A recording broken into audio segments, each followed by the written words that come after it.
Chapter 14. An exciting rescue.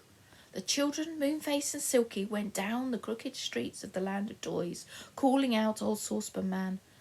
Of course, Old Saucepan Man's very deaf, said Joe. He might not hear us calling him, even if he was locked up somewhere nearby.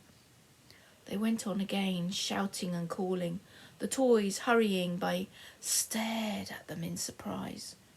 Why do you keep calling Saucepan, Saucepan? They said.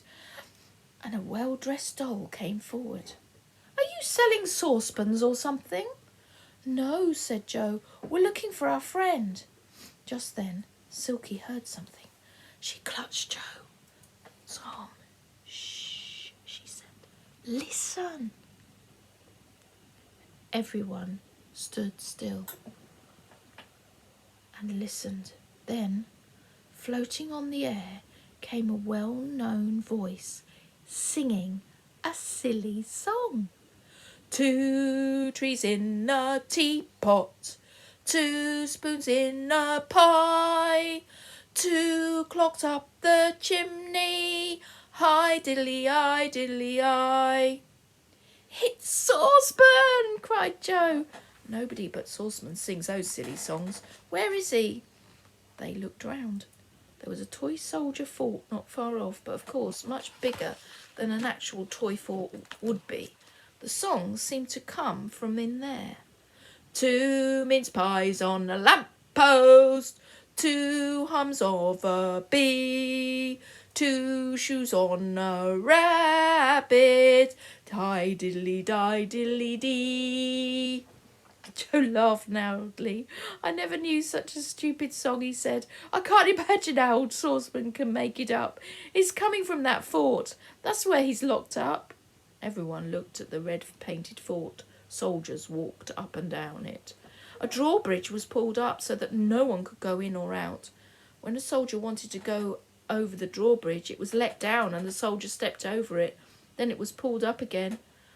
Well, Saucepan is definitely in there, said Moonface. And by the way, don't call to him, any of you. We don't want the soldier guards to know that there are any friends of his here, or else they will guess that we want to rescue him. Oh, do let's try, and let him know we're here, said Beth. He'd be very glad, as he must feel so worried and unhappy. I know a way of telling him we are here without anyone guessing we are his friends, said Joe suddenly. Listen. He stood and thought for a moment. Then he raised his voice and sang a little song. 2 boys on the high road, 2 girls in the street, 2 friends feeling sorry, tweet, tweet, tweet, tweet, tweet. Everyone roared with laughter. It's very clever, Joe, said Rick. 2 boys, Saucepan will know that's you and me. 2 girls, that's Beth and Frannie. And 2 friends, Silky and Moonface. Saucepan will know we're all here. A terrible noise came from the fort. A clanging and banging and clanking and crashing. Everyone listened. That's old Saucepan, dancing round to let us know he heard and understood, said Joe. Now the thing is, how are we going to rescue him? They walked down the street talking, trying to think of some good way to save poor Saucepan. They came to a clothes shop. In it were dolls' clothes of all sorts. In the window was a set of sailors' clothes. Joe stared at them. Now, I wonder, he said. I wonder if they've got any soldiers' clothes. Moonface, lend me your money bag, if it's got any money in it. Moonface put his money bag in Joe's hand. Joe disappeared into the shop. He came out with 3 sets of bright red soldier guard uniforms with big black helmets. Come on, he said in excitement. Come somewhere where we shan't be seen. They all hurried down the street and came to a field where some toy cows stood gazing. They climbed over the fence and went behind the bushes. Rick, see if this uniform will fit you, said Joe. I'll put this one on. But Joe, what are we going to do? Asked Beth in surprise. I thought you would have guessed, said Joe, putting the uniform on quickly. We're going to see if we can march into the fort and get old Saucepan Man out. I should think they will let down the drawbridge for us, as we're going to be dressed like the other soldiers. Is the third suit for me? Said Moonface. No, Moonface, said Joe. I didn't think you'd look a bit like a soldier, even if you were dressed like one. You must stay outside and look after Beth, Frannie and Silky. The third suit is for old Saucepan. The soldiers won't let us take him out of the fort covered in kettles and saucepans. They will know it's the prisoner and will stop him. He'll have to take off his kettles and things and wear this uniform. Then maybe we can rescue him easily. Oh, Joe, you are so clever, said Silky. Joe was very pleased. He buckled his belt and put on his black helmet. It did look really impressive. So did Rick. Now we're ready, said Joe. Moonface, if by any chance Rick and I are caught, you must take the girls safely back to the tree, okay? Okay, said Moonface. Good luck, boys. Everyone went to the field and walked back to the fort. When they got near it, Rick and Joe began to march very well indeed. Left, right, left, right, left, right, left, right. They came to the fort. Soldier, let down the drawbridge, said Joe in his loudest and most commanding voice. The guard peered over the wall of the fort. When he saw the two well-dressed soldiers, he saluted at once and began to let down the drawbridge. Crash! It went flat to the ground, and Rick and Joe walked over it into the fort. Creak, creak. The drawbridge was drawn up again. Joe and Rick marched right into the fort. Soldiers saluted at once. I wish I could talk to the prisoner here, said Joe. Yes, sir, said the wooden soldier, saluting. He took a key from his belt and gave it to Joe. First door on the right, sir. He said, be careful, he might be dangerous.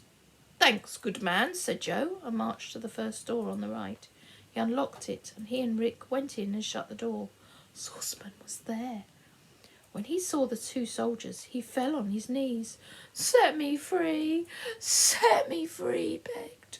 Oh, I didn't mean to steal the toffee. I thought I was in the land of goodies.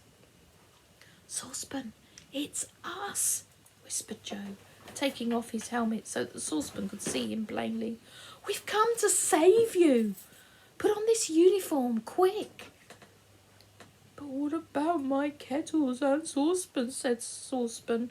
I can't leave them behind. Don't be silly, said Joe. You'll have to. Quick, Rick, help him off with them. The two boys stripped every pan made up on Saucepan and dressed him in the red uniform. He trembled so much with excitement that they had to do up every button for him. Now, march close to us and don't say a word, said Joe. When Saucepan was ready, his kettles and saucepans lay in a heap on the floor. He fell over them as he scrambled across to Joe and Rick. Joe opened the door, and all three marched out, keeping in step. Left, right, left, right, left, right. The other soldiers in the fort looked up, but saw nothing but three of their comrades, or so they thought. Joe shouted to the guard, let down the drawbridge. Very good, sir, cried the guard, and he let down the drawbridge with another crash. Joe, Rick and Saucepan marched out at once. Left, right, left, right, left, right. Moonface and the girls could hardly believe that the third soldier was old Saucepan. He did look different with his uniform and without his pots and pans hanging all round him. Silky flew to hug him. And then the guard at the fort yelled out in a loud voice, I believe that's the prisoner. I believe he's escaped. After them. Quick, run, run, said Joe, and they all ran fast. Soldiers poured out of the fort after them. Teddy bears and dolls joined in the chase, and the animals patterned behind them on all 4 feet. To the hole in the cloud, shouted Joe. Run, Beth, run, Frannie. Oh, I hope we get there in time. That's the end of that chapter. Got chapter 15 tomorrow. Bye.